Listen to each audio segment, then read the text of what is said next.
আজকের ঘটনাটা বাড়ি যা হাওড়া ময়দান থেকে তন্ময় নামে একটি ভাই ভাইটি লিখেছে, দাদা আমার নাম তন্ময়, আমার মায়ের নাম মহেশ্বরী রানী।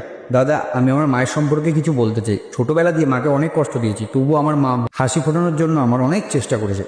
এখন আমি সেই মায়ের থেকে অনেক দূরে, কাছে থাকতে বুঝতে পারিনি মায়ের ভালোবাসাটা কতটা। দাদা দূরে এসে বুঝতে পারছি যে আমাকে কতই না ভালোবাসতো। সকালবেলায় ঘুম দিয়ে ডাকলে আমার রাগ হতো, কিন্তু এখন দাদা নিজেকেই সকালবেলা ঘুম থেকে উঠতে উঠে কাজে যেতে হয়। আজ আমি আমার মায়ের পঙ্ক্তিটা বুঝতে পারছি। দাদা মায়ের টাকা চুরি করে বন্ধুদের সাথে কত না আড্ডা মেরেছি, কত না কষ্ট দিয়েছি, কিন্তু আজ নিজে এত টাকা কামাই তবুও ইচ্ছে করে না গিয়ে আবার সবার সাথে আড্ডা দিই। তো দাদা আজকে আমার মাকে নিয়ে কিছু বলো। তো আজকের লাইনটা এই ভাইটার উদ্দেশ্যে। বিনা কারণে কতই না কষ্ট দিয়েছি তোমায়, বিনা কারণে কতই না কষ্ট দিয়েছি তোমায়, তুমি প্রতিনিয়ত চেষ্টা করেছি সুখে রাখতে আমার। বাস্তবতার চাপে পড়ে আজ বুঝতে পারছি দুনিয়াটা কত কঠিন, বাস্তবতার চাপে পড়ে আজ বুঝতে পারছি দুনিয়াটা কত কঠিন।